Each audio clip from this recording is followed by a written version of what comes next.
Well, thank you. Thank you very much for this very informative day and your lectures here. I'm really the only one here who is not an expert on this field. And my role is really to listen to the experts. And when we feel that the data are solid enough to make some decisions and give advice to the government.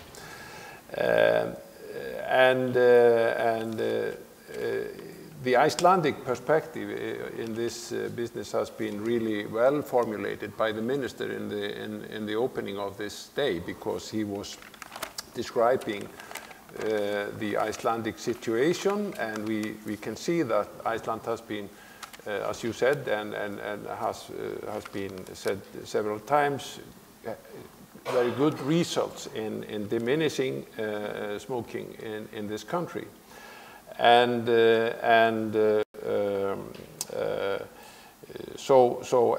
can see that the population is smoking less, and in particular young people are not smoking actually, but we see and we heard today that the tobacco industry, which is really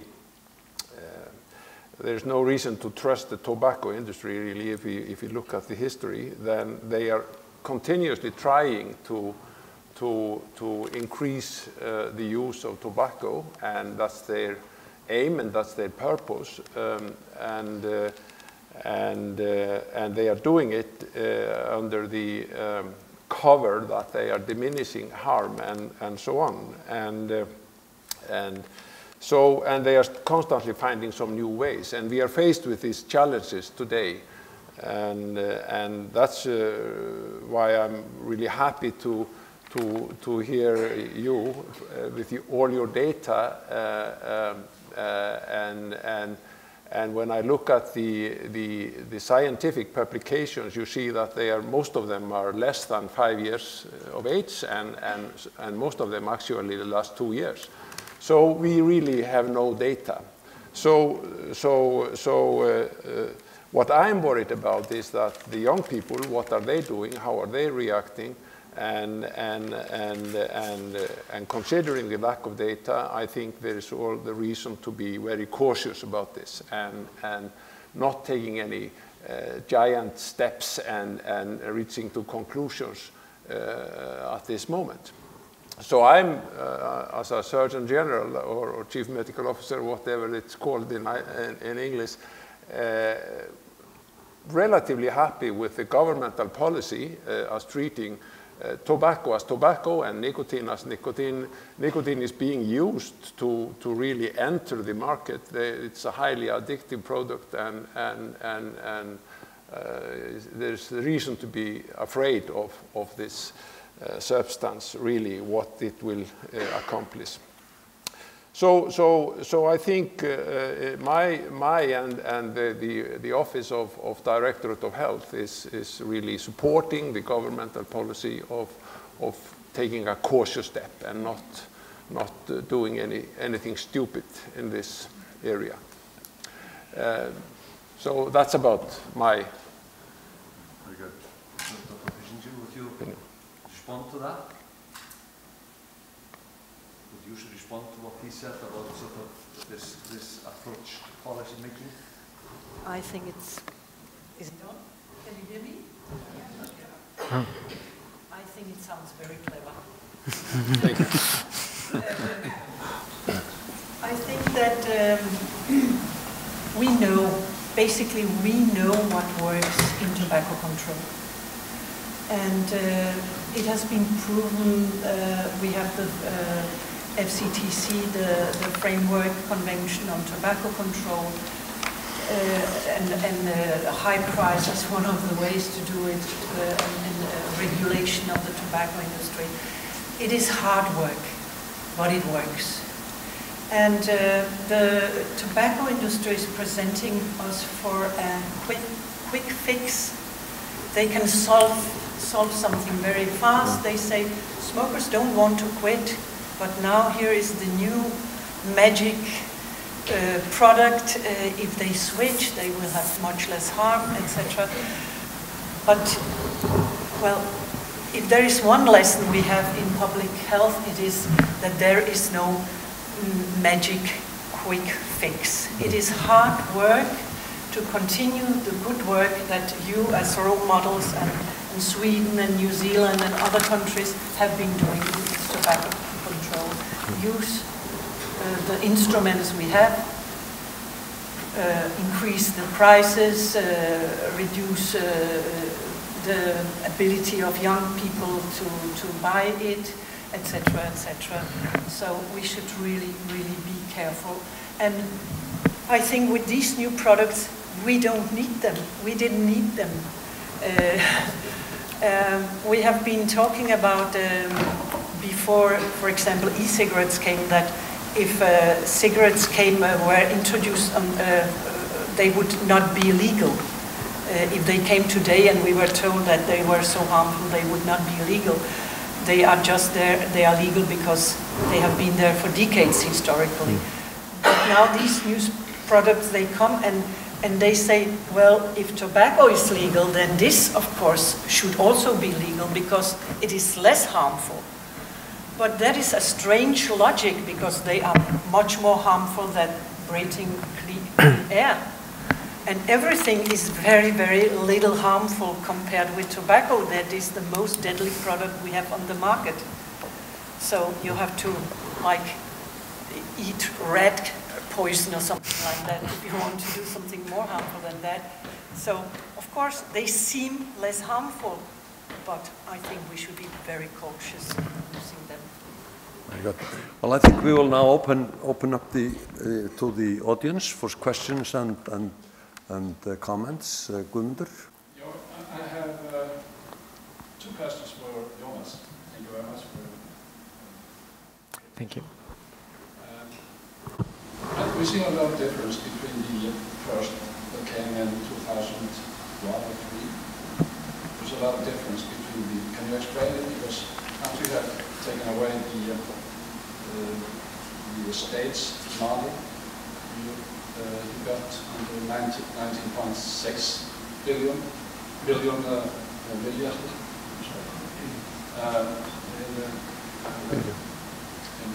the result. If you take it down to now, it would be 40 billion. Are you using a different algorithm, or has there any change? Yes, a lot of things have changed. We used a different methodology in our research. The most profound difference was in how we evaluated the value of life, because they used the what they call a human capital approach, which I mentioned in the seminar, that measures the value of life by the present value of future earnings. We thought that was an inappropriate measure, so we measured the value of life by a willingness to pay for an extra year of life.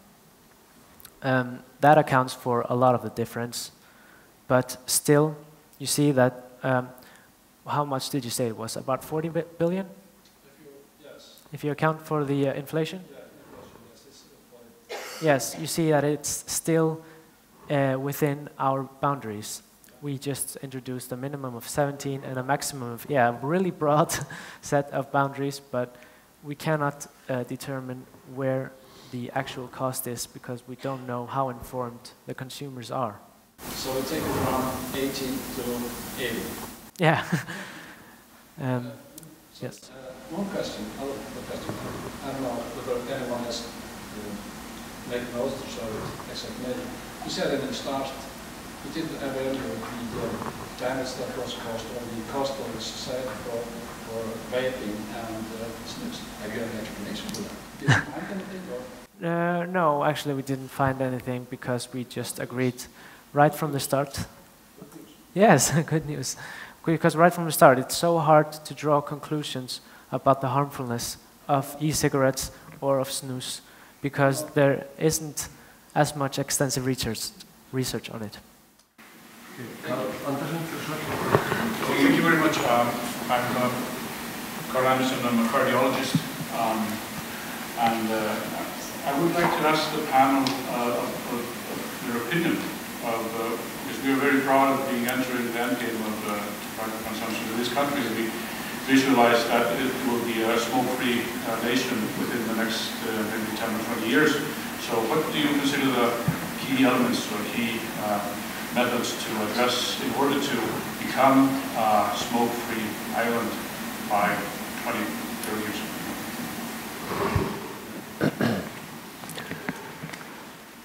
Okay. So I'm going to be cautious, not only because, you know, the lack of research or definite research that we have seen, although I have to say that Charlotte presented a very thorough review and, you know, we have a lot of elements to judge e-cigarettes now. And also I want to be cautious because unfortunately, I don't really know the situation in Iceland, yeah, apart from, you know, looking at these impressive rates of prevalence that you have achieved. But so what I'm going to say is perhaps a general statement to be applied to, you know, not only Iceland, yeah? I think that one important development is plain packaging. And I have a lot of hopes in plain packaging because it is the, you know, the last advertising resource that tobacco companies have in many countries, and they are quickly reducing the options of using packaging to advertise their products. If we couple that with a coherent fiscal policy, whereby in the end, you know, there is no possible price differentiation, you will not have brand differentiation either, and buying a pack of cigarettes will not be any more glamorous than buying a pack of toilet roll, for instance. Okay? This is the sort of situation that, you know, I think is promising to generate a lot of change. And unfortunately, I know that this is going to be, it's going to go at different speeds in different countries. So Iceland is very far advanced in that race. Unfortunately, the, you know, less developed countries, you know, they've got a lot of you know, catching up to do. But to me, that's one of the most important developments. And of course, it needs to be accompanied by the rest of tobacco control measures, among which I think taxes are very important. Yes, I'd just like to comment on that because I think we should learn, we can learn of the Icelandic experience and what we have been doing so far, and it has been very effectful. So I think that these obvious things like pricing, taxing, clear legislation, visibility of the product and accessibility, limiting and this is and of course information, but the other two in the beginning, they are more effective. So I think we should be using this because it is getting more and more difficult to smoke and prohibiting smoking in public places and all the use of this stuff, including e-cigarettes and so on. So that is the way, I think, which we have been using, and I think we should use it even in the future. I completely agree, and what I would add is that I think I saw, if I understood it correctly, that there is also a social inequality in smoking in Iceland. And I think if we should combine all this strict legislation with maybe a more proactive smoking cessation services, because persons, for example, with mental disorders or very poor people, many people believe that they don't want to quit, but they actually do. They have the same wish to quit.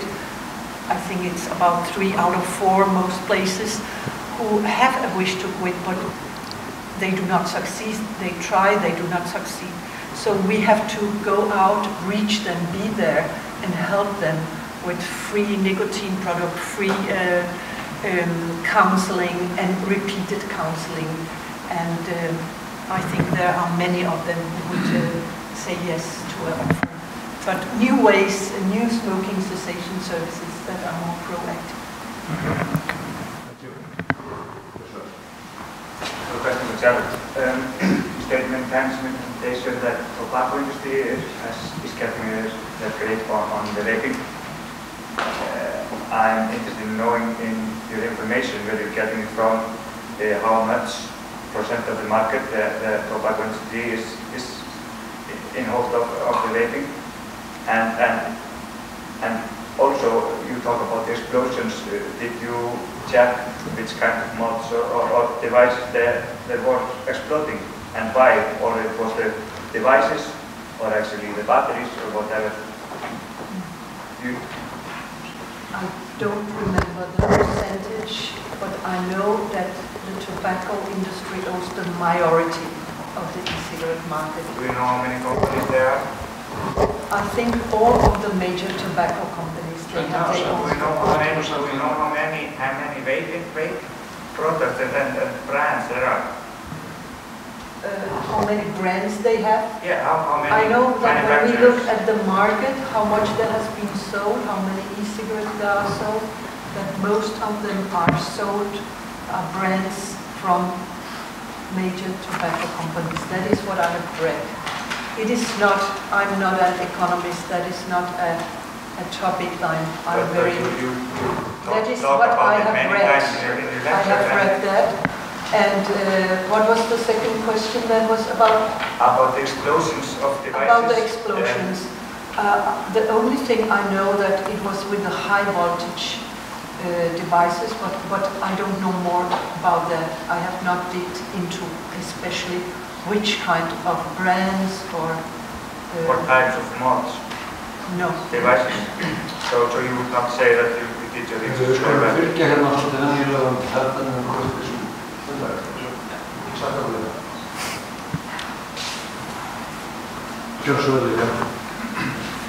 Thank you for this meeting and for your presentations. My name is, I should start up.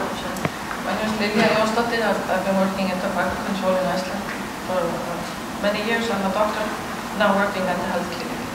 Thank you. I want to comment on the, and have some questions as well. I have, when we look at the field of smoking and tobacco use in Iceland, we have, to my mind, a quite unique situation on an international scale. Low smoking rates. We are getting some new nicotine addicts in the younger age groups, but that's a separate issue. I wondered maybe some thoughts on how to proceed in such an unusual situation with tobacco control. We have FCTC, we can use the taxation methods, and we can use the plain packaging, but perhaps we have some opportunities other than that we could explore. I'm sure that many don't know that the second largest cost of the smoking is the time that goes into the smoking, for one thing, for example. But then I have a question as well that regards the electronic cigarettes and the fluids. I wondered if, because we're always taken by surprise in fields like this, something new comes like electronic cigarettes. Can we do something about regulating this product in a better manner so that we can make it safer? Regulating it as food or as a cosmetic or something else? I don't know. You have ideas? Because we don't know how to make them safer, and we don't have regulation for them today. I'm not a chemist, so one of the problems is that we still don't know what is harmful on long term. So, of course, the products have been, the products we have now, the fluids are containing less, in general, less harmful product than 10 years ago, because they were manufactured in small houses somewhere in Asia and in a home almost. But now when they are manufactured with big companies, there is more control of what are inside. Also the labeling is better. But I don't know exactly what we should remove to get a better product. I can't say that. And what I have read is that the tobacco industry is investing in products that have higher voltages, that have, so the vapors get, so it's more satisfying to vape, so you get a better kick when you vape.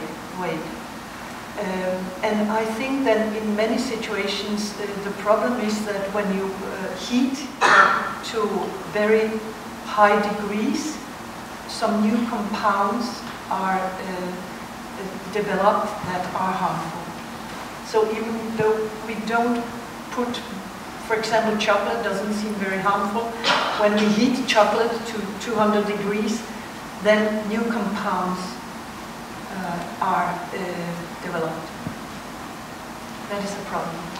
And you had one question before that about more tobacco control? Yes, how to move forward in such a situation, because we have such a different situation from many other countries. Well, I think, do you want to comment? I'm not an expert on public policy. Okay, again, sorry for not knowing more about the situation in Iceland, but I'm going to tell you, what I know about, which is the situation in the region where I live. Okay, my region has about 1.4 million people, and the prevalence there is greater than here. It's about 26%. Yeah, and. Okay, so we had a look at we also had a look at the costs of smoking. So we have, we've used a similar methodology from what I could understand. But we also had we did some research about simulating what would happen if we were putting into practice some tobacco control measures. Okay, and in economics, what we like to do is to look for things that are cost effective in the sense that they generate the most health gain for the least cost, because of course there are competing uses for the resources, doctor's time, budget for medicines, and so on. And what we found was very surprising. What we found was that there was a protocol in primary health care, fully put in place, fully written down, consisting in, basically having primary healthcare doctors, GPs, or, whatever you call them here, ask people whether they were smokers, and if so, offer them, a follow-up, and ask them whether they would be interested in quitting, and, maybe telling them about the different products that there are for them to quit, and so on. We know that, that's quite effective. It's, the chances of quitting if you are aided by this type of medical counseling are multiplied by 1.6. And yet, the use of this protocol was virtually non-existing. Okay? So this is, we actually went around and asked people, we ran a survey, and then we talked to the doctors in primary health care, which is, the foundation of the whole health system in Spain, and I guess that in Iceland too. And something which is very cheap, because you are taking advantage of, this is a so-called opportunistic intervention, in the sense that people come to the healthcare center for other reasons, so you don't have to go and look for them or anything. It's just 5 more minutes of doctor's time, yielding a lot of benefit, and people were not doing it. Why? Some people did not know about it. Some, GPs did not know about it. Some others knew, but they could not be bothered. And, people in the high echelons of management were not telling them to apply these protocols. Okay? So, let's start by, what's easiest to do, and, things that are already there, just make sure that you do the best use of them.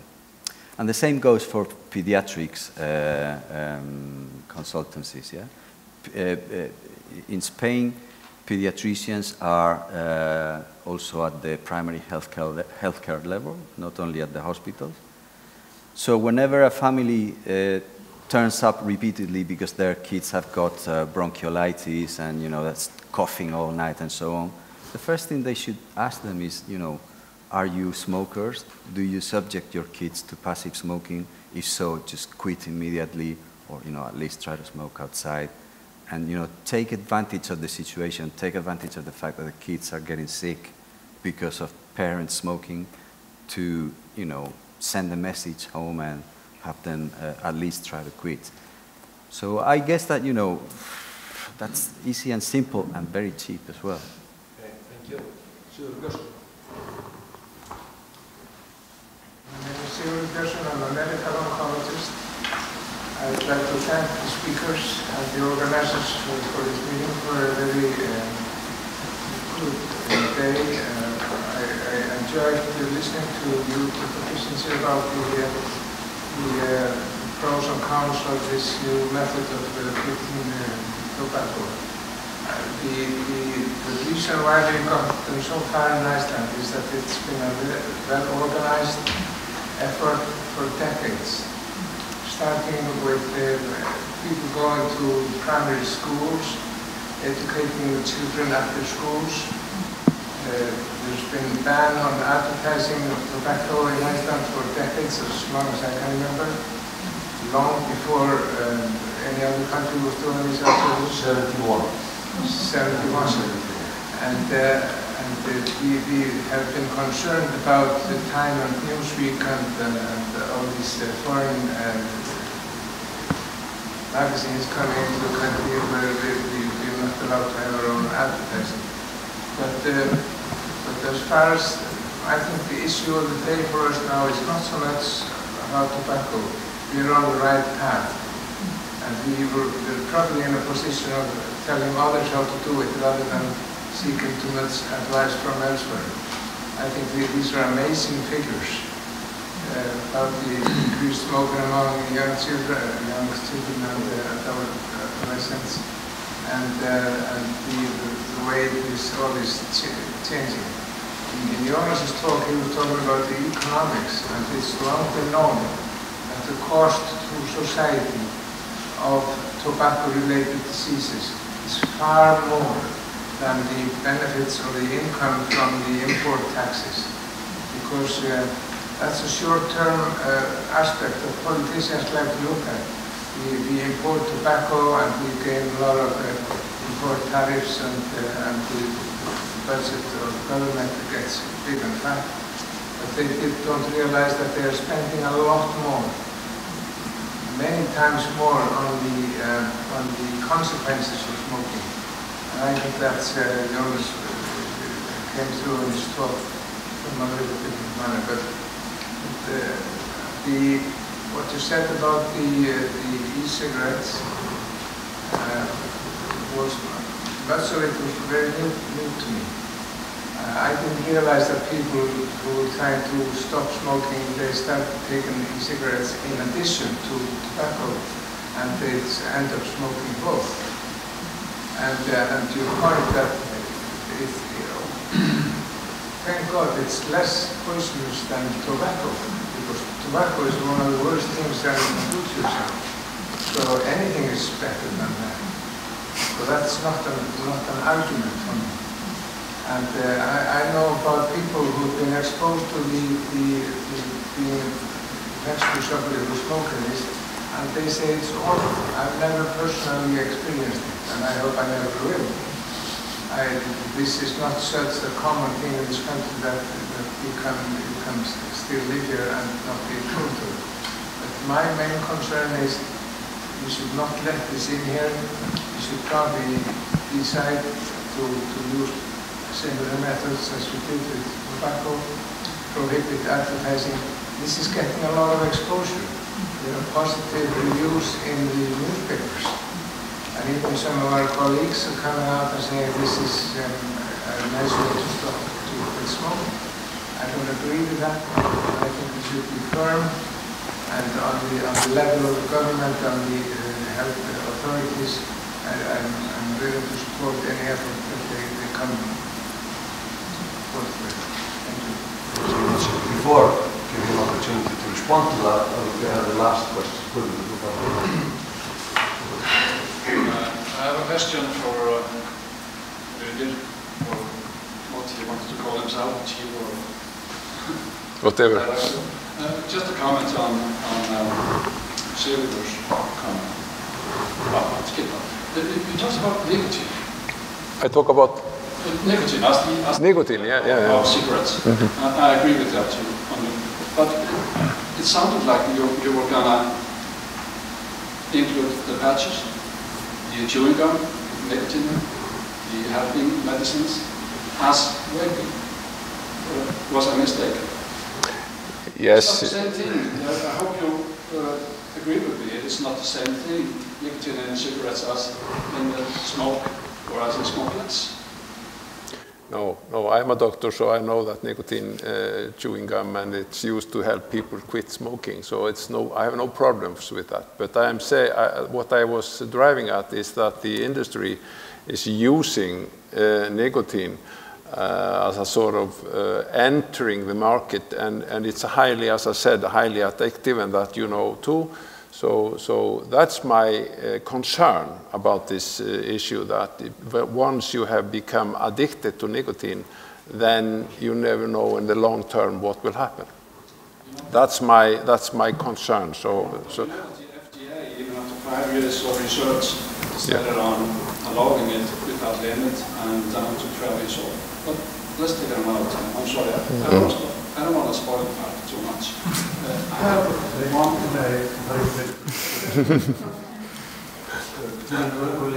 I would like to give you an opportunity to sort of final comments if you want to. Ladies first. Or if you find something sort of unexplored. Well, I think you are doing a terrific work in Iceland, and I think I totally agree with you that the experience you have from tobacco control, you should use exactly the same methods, the hard work, coordinated work, also on smokeless tobacco and all the other new harm reduction products, and also make especially aware that the young people are on social media and internet now, so that is a little bit new, but you should also try to control, restrict the advertising there. I was personally a bit shocked when I saw these positive numbers for smoking in Iceland, and I think we're definitely on the right path, and I think we should continue. I think we should continue to enlighten people about the causes and effects of smoking. And I've learned a really lot from your talks and your seminar as well. Thank you. Yep. I haven't really got much to add to what has been said here. I'd say that Iceland definitely has many things to show other countries in terms of tobacco control. We should learn from your experience. I think that I'm going to repeat myself here. Great steps are perhaps to be advanced. When a full implementation of plain packaging is adopted, I think that's one thing that perhaps you can keep working at, and again, make sure that what works, is used, yeah? And this refers to all the other methods of tobacco control that are at our disposal, like, using the platform of contact with the public, which is the healthcare system, to convince people, to convince people that, the best thing is to quit, yeah? So that would be Okay. Well, I have nothing to add, but I always think of this as showing other people respect and respect their integrity. And I became a little bit disturbed when I see people smoking their e-cigarettes in a restaurant or on a public because they think it's not dangerous. I don't know about that, but it disturbs me because this is sort of a reflex nowadays that you are not supposed to smoke in a public place. So there are many aspects of this, but we are talking about health. Thank you, Varel. But now time has gone, and I would like to thank all the speakers for outstanding talks. Thank everybody who attended and everybody who spoke and asked questions. And thank you all for coming, and the meeting is adjourned.